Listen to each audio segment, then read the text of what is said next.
Hey, what's going on, walk-ins? Welcome, family. We're glad to have you back for another episode. As always, we're here to help you get more patients, deliver better care, get repeat visits, scale your clinics. And the best way for us to do that is to bring amazing people on as guests who know more than we do, are doing it better than we do it, all the things. Michael, what's up, man? How are you? It's good to be back on here. Last week, we were in Miami for some agency-related things, which is always fun. Kind of throws our week off. It does. Sure. For sure. So we're catching back up a little bit, but we love, and we're right now in guest season, it feels like, which is awesome. But honestly, we have one of our probably most decorated guests that we've had in a long time, I would say. So we have Dr. Josh Russell with us. He's the Chief Medical Officer at UCP Merchant Medicine, former editor of UC Max, former editor of Juicem. He has, I have to say this, he's probably knows so much more about urgent care than we'll ever understand. Probably. And so whatever he says today, you should probably take to heart, if I had to guess. Yeah, I don't disagree with that at all. Well, Dr. Josh, we're glad to have you on the podcast. Say hello to the walk-ins, welcome family, and tell us one thing about you that nobody or few people know. Well, Nick and Michael, thank you so much for having me. I'm really happy to be here and excited to talk about urgent care, AI, but we'll start off, I guess, on the lighter note with the icebreaker question as usual. So one thing recently that's been a passion of mine and something that's a good way to unplug, which is kind of ironic because it's all about being plugged in, as I've started DJing on the side, just as a hobby, something totally unrelated to everything else I do professionally, but it is a good way to like reset at the end of either a long clinical shift or, a long day of meetings. So my DJ name, at least tentatively, probably, hopefully long-term, because it's a big deal to change your brand, is Ultra Sound. Pun intended. Ultra dot sound is actually how you find it. That's actually fantastic. Yeah. I have to say, what triggers you to say, you know what, I'm going to go DJ to relax? Well, I've liked various types of electronic music, mostly house music, for a long time, and I've seen the DJs up there, and they have so many knobs and buttons, right? And I had this idea in my head that it was something I couldn't do, and whenever I have this fixed notion about a self-limiting belief, I like to challenge it. So I asked myself, is there somebody who's less intelligent than I am, who's figured this out? And the answer is probably yes. So there must be something that I believe about myself that's not true. So I have a couple of friends that DJ as well, and the cost of equipment's really come down. The size of equipment's really come down. So I just, decided to dive in and give it a shot, and it's been fun. I've been doing it for about 4 months now. Now, I've got two questions that are DJ related. I'll ask them at the same time, and you can answer however you want. First question is, how are you incorporating AI into your music selection? Second question, your thoughts on DJ Shaquille O'Neal. Go.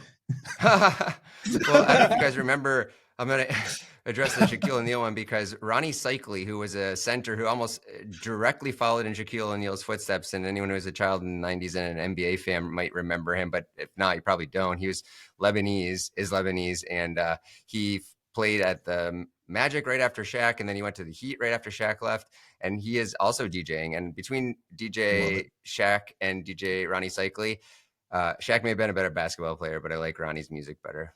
It is what it is. That's so good. Man, I'm gonna lean into the AI question though. Are you using it at all for your playlist mixing? It is baked into a lot of the software, so you have to find music that matches, most importantly, in key, and tempo's to a certain extent important, but there are tracks that go well together and tracks that don't. And if you've heard a set where a DJ is not very attuned to how tracks are going to bleed into one another, then they're probably not using AI. But that is definitely the lion's share of time that a DJ is spending is probably track selection. And there's a couple different applications that I'm playing with. I haven't found the best one yet. So if you have a comment section, anyone wants to drop their favorite AI software for track selection, I'll be happy to hear what the crowdsourced answer is. Well, Apple Music is trying to bridge this gap a little bit, and it's just not going well. all I'm hearing now, if you're a doctor that's facing burnout, just put on some headphones and get some equipment, and then just go to town. That's what I'm hearing. Well, it's kind of crazy. I can't find an example worldwide of a DJ, at least of any renown, that's also a physician. So if there's a niche that's still left in this world, it's not many. Go for it, and I'm having a good time. Sometimes I feel like there's a Guinness World Record coming up of some sort. Sure. Well, very good. Awesome. Well, so we touched on your background just a little bit. You can deep dive on that for real, kind of give us a full background for those who don't know who you are. And then I know we want to focus on some AI things because you have some very fascinating background on the AI side, from the Intellivisit to what it looks like inside the clinic, and then like the challenges and the liabilities of AI. I want to go through all that today. Yeah, sounds like a great conversation. Yep. Intellivisit specifically, we were talking offline, and I just want to start there.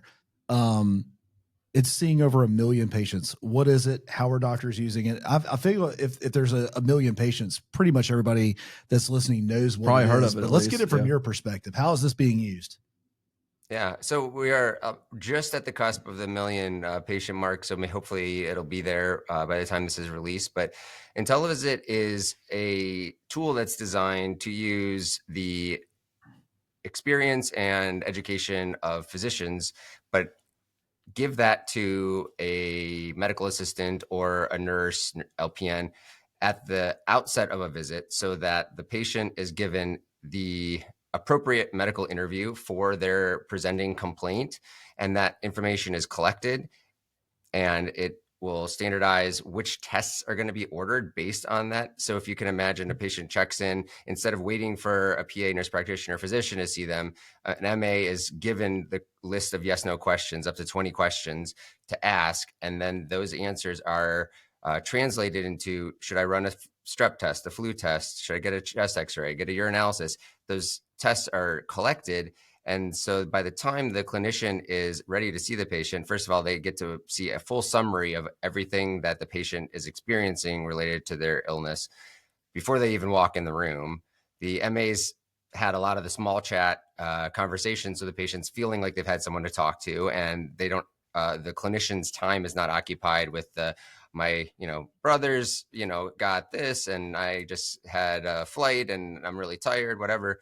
And the clinician can go in, verify the answers. Oftentimes the test results are ready and available at the time that they're seeing the patient. So it's a one-touch visit for the PA or nurse practitioner. They walk in the room, they say, just confirming you've had a cough for 2 weeks, and I looked at your chest x-ray and it's normal, and we didn't think a COVID or a flu test would be helpful because there's no treatment for this phase of illness. So it's probably bronchitis or a post-viral cough. And here's the cough suppressant. But what the clinicians love about it is that it writes the note for them. So all those answers are translated into prose, and they'll take what would have been first of all, very repetitive process of writing 40 or 50 of the same or very similar notes at the end of a shift, or, after the patient's left. And it's especially difficult if you can't remember which, you see 16 patients with a cough, and like, how long did this person have the cough, and which one was the one with the, sick child? I can't remember. And the notes written, so goes from 5 to 10 minutes of charting per visit to sometimes 10 to 30 seconds. On average, it's less than a minute though.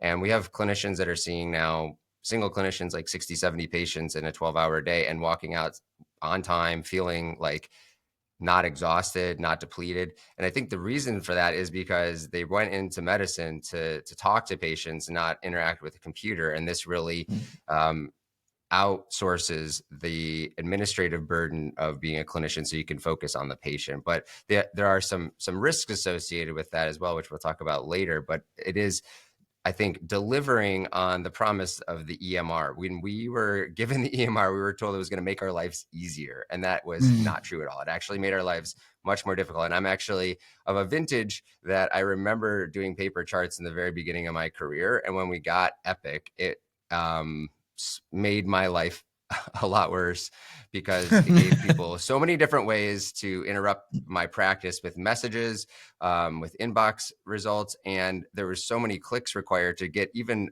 like a sore throat in and out, that I had to necessarily be sort of multitasking, which meant I wasn't genuinely having many interpersonal interactions that felt like, this is why I went to medical school. We've had multiple conversations with past guests and clinics and everything, and just about AI fatigue. But at the same time, it's coming into the marketplace, and it's solving huge problems, much like what you just described. If you could wave a magic wand as a doctor, as a physician, as a nurse practitioner, whatever, if you could wave a magic wand and have AI solve all the main problems, what would you have it leave you with? I'm trying to ask this the right way. Like, what is the one thing that you could focus on and allow AI to just knock out all the rest of it? And are we close to it? That's a great question. And the part of medicine that I enjoy, and I think most people that got into a field of medicine where they're actually interacting with patients, is having that moment to connect with someone, give them the answers that they're seeking, have some time to do some teaching. Doctor comes from the same root word as teacher. And a lot of what we're supposed to be doing is teaching patients, especially in urgent care when people have self-limited illnesses, almost as a rule, that we need to probably, if we're going to give them the most value of the visit, spend time educating them about like when you should come in, when you should seek additional care, like what can you do for yourself at home, empowering people. That's really rewarding. And then seeing that look on a patient's face of like, okay, I, understand my illness better. I feel reassured.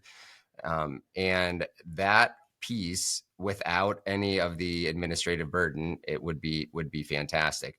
But it is rewarding to use the diagnostic reasoning part of your brain. And some specialties, there's less diagnosis, especially if you're handed a patient, like in oncology, you're handed a patient that already has a diagnosis of some sort of cancer.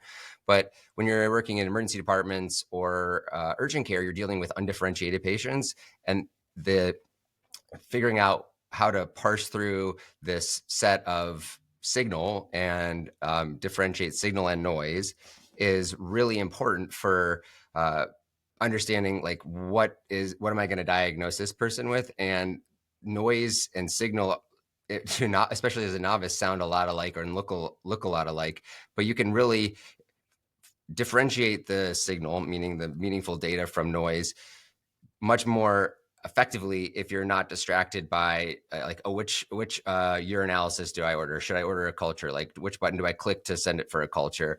All those kind of things being handled automatically allows us to be much more present with the patient, which is rewarding for the diagnosis piece and for the human connection piece. You said something that I haven't heard very often, was the importance of education, of educating the patient on what's going on. That's a good point. We don't hear that very often when we do interviews and so forth. Like we focus on, like, it allows the doctor to be a doctor, but they don't talk about the education side, patient education side. I'm curious, just from your own viewpoint, are patients receptive to education, and does it create, and if they, does the education part, does it create a better patient experience? Because one of the big things that we push on is, retention, bringing patients back into your door. And part of that is what's their satisfaction. And I'm curious, is the education part a key part to that satisfaction, or do you think patients don't care? Where's your view on that? I think it's huge, hugely satisfying for patients to better understand what's going on in their body. Now, that has to be caveated a little bit by saying, and this is, I think, probably the top 5 axioms of all medical principles, is from an attending I worked with. He said, no one cares what you think until they think you care. And that is so important to keep in mind, is that you can walk in, especially if you're very busy, as almost every urgent care clinician is, and give the patient 30 seconds. We cut patients off very quickly on average, 30 seconds to tell their story, and then tell them why they're wrong about why they're thinking what they're thinking. That's not really an effective way to lead to a good patient experience. Rather, if the patient feels heard, like we understand what their symptoms are, what their actual concern is. Maybe it's not their symptoms. Maybe it's that they're going to give some illness to a vulnerable family member they're visiting, or something to that effect. Or maybe they need a work note, whatever the case may be.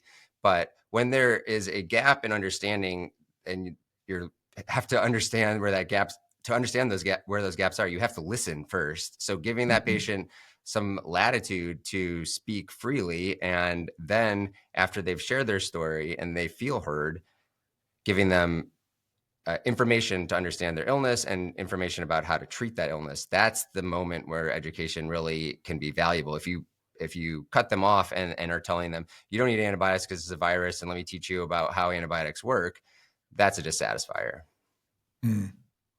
Interesting There's a thought there. distinction. So It seems like a nuanced distinction, but it's so critical to whether or not educating the patient, what you view as educating the patient, is going to be well received or not. well, I like that you dug into the fact that you asked them what their true concern is. Recently had to go to a orthopedic urgent care, which is kind of a niche within a niche. And he asked me what my concern was in a different way than just what is your concern. But my concern wasn't whether or not my knee was hurt. My concern was whether or not I was going to have long-term effects and really struggle with carrying my own weight or these kind of things. It never even occurred to me that something might be torn or broken. I didn't even think about that. I was more thinking about what's the long-term impact of this. And I expect that shapes the conversation a little bit. Oh yeah, 100%. I mean, we're all the same species. We're living lives, and every illness exists in the context of our broader life. And if you're focused only on like diagnosis and treatment of an illness and not the impact of that illness or that treatment for that matter on the rest of your life, then that's quite short-sighted. But in getting back to the reason why these efficiency tools, Intellivisit, the one I'm most familiar with, are so helpful, is because it takes all this stuff that has to happen for billing, coding, meeting all the check boxes of a visit to get reimbursed and make sure that you're not missing anything important for the patient. All that stuff has to get addressed. And if we figure out a way to address that outside of this clinician-patient interaction, then that allows us to get at, like what you were saying, Nick, in terms of what is this patient, what's really weighing on this patient's mind about their knee hurting. Maybe they have, their daughter's wedding coming up and they just want to make sure they can walk her down the aisle, things like that. That's if you can get a nugget out of a patient, and we're not going to talk about all the different ways to ask that question, but if you can get that nugget out, then you really can do a much better job of focusing on what matters to that patient. I love that. And also you're going to be able to help frame your solution in such a way that they're going to buy in. Yeah. Right. Like the answer may be Tylenol, but at the same time, if they're adverse to taking things for whatever reason, recent news, I don't care what, then, helping them understand what their ultimate goal is going to play into how the medical care is executed on. Yeah, because they talk about how medical care, it's after the visit that's the real challenge. That's because right. They're not actually doing what they're supposed to do as a patient, and then it just puts them back into the doctor, or they just never get to the better point they want to be at. That's right. So talking AI for just a second, are you seeing we see a lot of what we call hallucinations in AI? And with that being kind of broad, and unless you absolutely know what you're doing or paying attention to it, it'll slip into documentations or it'll slip into content or whatever. Knowing that these scribes and Intellivisit, these type of things that are coming in and they're creating these AI overviews, whatever you want to call it, how are hallucinations playing into that, and how are doctors or medical professionals leaning too much on the AI? I mean, you bring up a great point and so many intersecting issues with what you just raised, Nick. So the first thing is that hallucinations are a byproduct of AI's programming, and specifically large language models. So AI is a very broad blanket term, but our large language models everyone's familiar with probably now are ChatGPT, Gemini, Claude. Those are based on a deep neural network, and it learns from a large set of data. Open evidence is even one that is an applied version of a large language model. But they have, I don't know if anyone's a nerd like I am, but watch Star Trek The Next Generation, there was the Borg, and the Borg had the prime directive. And for them, it was to assimilate everybody else into the Borg. But for LLMs, the prime directive is please the user, give the user an answer to the question they're asking, even if that answer doesn't exist. And this is where hallucinations come into, is that supersedes them being honest, truthful, accurately representing what the data that it reviewed to generate the answer says. Now, the reason why Intellivisit is so different and special in the regard of avoiding hallucinations is because it is based on a human in the loop model. So it is machine learning. So in that sense, it's AI, but it's actually developed based on rules and physician review of every case. So the way that it behaves is that 50,000 hours of physician time has been spent reviewing the cases and scoring the output. So saying, Intellivisit, you behaved well in this situation, you did not behave well in this situation. And that is the key feature to allowing us this function called explainability. And anyone who wants to try the software, and they'll see for any diagnosis that's suggested, that one of the features is that it will suggest a list of considerations that could be explaining the patient's symptoms. And it might say, mycoplasma pneumonia, for example. And the user could click on a little caret, and a dropdown will say, these are the reasons why it's suggesting this diagnosis. It's because of a prolonged cough and fever, et cetera. And that explainability is one of the main differentiators we feel with Intellivisit that makes it different than these frontier models where, you certainly could put in patients' symptoms, hopefully no PHI, but put in their symptoms or presenting complaint and vital signs, et cetera. It might make some suggestions for you, but it's not going to be able to tell you how it got there. Right. I love that. I love that. It's like, because I even think about when we use ChatGPT for ourselves, like we want to see how it came up with those and solutions. Show your work. Yeah, show your work. I feel like right? I'm the teacher now. Show your work. Like, thanks for the answer, but I want to know how you got there. But makes sense. And even with the reinforcement learning functionality, DeepSeek has it as well, where you can see, if you want to use it, it takes longer to generate the answer. It's going to be probably 30 pages long, way too long for anyone to read. It'll tell you how it got there, but there's still even hallucinations within that reasoning. Plus, no one's going to read through that whole thing. So Intellivisit gives you very discrete answers, and it tells you how it got there. I love that. I just wanted to kind of confirm for anybody weary of using AI, you've probably explained it better than anybody I've heard say it. And that is the prime directive. I love that you said it that way, because, with custom GPTs and custom AIs, you can create your own prime directive. And it sounds like that's what Intellivisit has done is here's what you are here to do. Everything else is secondary. And here we go. We're off to the races. I'm going to feed you a ton of information and we go from there. Let's switch gears a little bit. I want to talk a little bit about your physician wellness, your entrepreneur journey. So you describe yourself as a wellness and entrepreneur coach. What are clinics getting wrong about building sustainable career outside of their traditional medicine? Clinicians themselves, well, how are they getting that wrong? Well, yeah, they're getting it wrong. Well, first of all, I hope that no one's feeling ashamed if they're feeling that way, because the system is set up in a way that it's really, really hard to be a human being and have the normal characteristics of a human being and thrive in the modern medical establishment. And that's so multifaceted. But I think one of the main things that I see is that there's a tendency for clinicians to feel that their only options are clinical practice. And there is so much reward outside of clinical practice that I wouldn't say that this is my plan to do all these different things that I've done with my career, but you can use your clinical skill set and education knowledge base for so much more than caring for patients. But it becomes very limited in terms of how much you can grow if you're in a clinical practice. And I think most clinicians are facing so much different pressure from every direction. But if you're not growing in some way, you're not learning, most people find that it's really hard to tolerate the BS administrative portions of the job that are increasing as well. So finding something that allows you an opportunity to grow a skill set or a new knowledge base. This is the reason I got into working with UCP and Intellivisit, is because I saw AI was coming and in very short order was going to be in everyone's life. And it was hard for me to keep up. It's still hard for me to keep up, but I knew if I didn't get enmeshed with it, it was going to be impossible. And that involves getting out of your comfort zone. So clinicians get very comfortable with this role of seeing patients, and there's a sunk cost fallacy as well, like this idea that I put all this work into becoming a doctor, so why would I do anything else? And if you're unhappy, the question is, why would you keep doing what you're doing?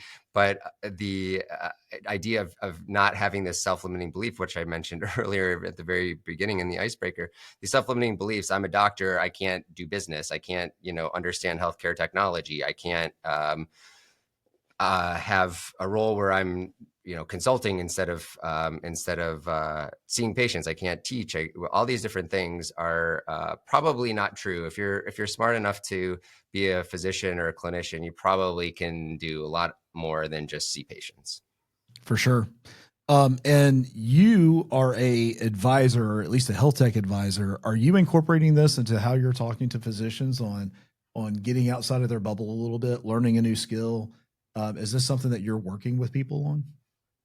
Yeah, one of the main things that I have to address at a fundamental level is that the mindset of an entrepreneur and the mindset of a physician are basically diametrically opposed. So when you're a physician, you're taught like you can't make a mistake ever. You have to do everything you can to just make sure you get it right, and it leads to a lot of conservatism. It leads to deliberate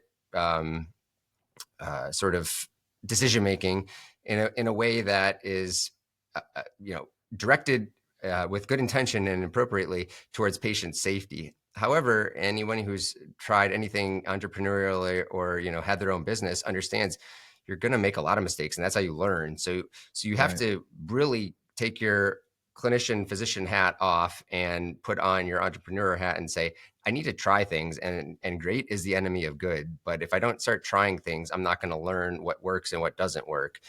And that mindset is very foreign to a lot of physicians, but once they embody it, I think a lot of them have quite a bit of fun, doing trial and error. It's really just a sort of N of one application of the scientific method, A/B testing, things like that. I love that. And I agree with you. There's been certain times in my adult life where I've stepped out and tried something completely new, completely foreign to me. And the knowledge I acquired and the challenges that I went through, actually all of that adversity to do that other thing made me better at what I do on a daily basis. It changed the way my brain is wired. In the past, I haven't been high detail focused. I'm still not high detail focused, but I'm more detail focused today than I used to be. Right. And it's stepping outside of what I was built to do, adding these other areas of my life that have had such a good, positive, and profound impact on the business itself. Right. And I think doctors would feel that as well. You have to give yourself an environment to fail. I like the way you said that. Like you have to put yourself in an environment to fail, because that's where you grow. Yeah. And you never know what you're capable of until you try to test like the edges of your capacity. And that's your comfort zone's like right in the center of what you're capable of, but there's no growth in the comfort zone. So you have to make yourself uncomfortable. And a good question to ask is like, what's the worst that can happen if you're trying something and you fail? So you have to divorce yourself from that fear of failure, pretty short order if you want to do anything entrepreneurial. And then you actually have to be comfortable switching back and forth, because when I go to work a shift in the emergency department, I can't just be like, well, I'll just try a few things and see what works. That's right. It's not a throwing stuff at the wall kind of environment. I love it. Well, because we joke here in marketing, it's not so serious. It's not like we're saving people's lives, but like for a doctor, like they've been trained on that side of things. So I think that it's hard to switch that on and off sometimes, where it is okay to make a huge mistake, because it's not going to kill the person sitting in front of you. It's like, that's a real challenge. I can see that, where that's just hard to turn that off, because there's a fear that creeps in. And so, I was having a conversation. I was at my med school reunion a couple of weeks ago, and I was talking to a few classmates, and everyone was just kind of shocked at what my career path is. I forget how divergent it is from most clinicians. And what they're doing, and especially if they're working in academic medical centers, they're surrounded by other doctors who are just working as doctors. And we in general base our behaviors on the people around us and compare ourselves to the people around us. And if you're only surrounded by other clinician doctors, then it seems anything entrepreneurial seems like you're kind of a rebel or something to that effect. Love it. Yeah. All right. So I want to switch gears one last time before we wrap up the podcast. In the fashion of stepping out of your comfort zone of the day-to-day, especially you being a doctor, you had mentioned that you aspire to be on Jeopardy. So what I did is I wrote a question in Jeopardy fashion, because I'm the perfect podcaster and like to segue things in a stupid way. So I'm going to do it this and way. Using AI too. Yeah, right? that's so. I'm going to give you the answer. You give me the question. Okay, are you ready? Oh, very Here we familiar go. with the format. Yeah. All right, here we go. This physician, CMO at UCP Merchant Medicine, launched a new podcast on October 1st in 2025 titled The Focused Exam. Who is me? Love it. There it is. Perfect. I want to talk about your podcast for just a second. And we can give some people, we want to point them over there. It's a new podcast. Tell us about the podcast. What you're trying to accomplish with it and who you're talking to. Yeah, well, it's just in the process of getting off the ground. It's an idea that I've had in my head for a long time. And I worked with a friend and mentor, Dr. Rob Orman, who has his own podcast that's called Stimulus, which is amazing for clinicians and non-clinicians alike. But what we try to do is just figure out how do we get to an MVP, which is the minimum viable product that you can release into the world, understanding that it's going to be imperfect, but you learn from how people respond, and until things are out in the world, you don't know it's working or going to work. So that was sort of the genesis of having this idea that I want to tie together all these macro high level principles that are from different domains in life, of psychology and finance and human behavior and diagnosis. And it's sort of like I told Gawande, like, how do you take these disparate sort of fields, find the unifying themes that explain major blind spots in medicine where people are making, like, the standard operating procedures are just not working. And the reason why is because we're siloed as doctors and we're not looking at like what behavioral psychologists teach us about how to influence behavior and communicate effectively. So opportunities to grow as a clinician are infinite, especially if you're focusing on self-understanding, metacognition, and better communication. So those are the kind of things that we're going to focus on. And I really just want to have conversations with interesting people. So it's kind of self-serving in that regard, but in the hopes that those conversations are going to be instructive to getting other clinicians to start thinking outside of the status quo and just generating a new form of medicine where we're all more enlightened and using technology and behaving in a way that's making our professions more rewarding, making the patient care more effective and cost efficient too.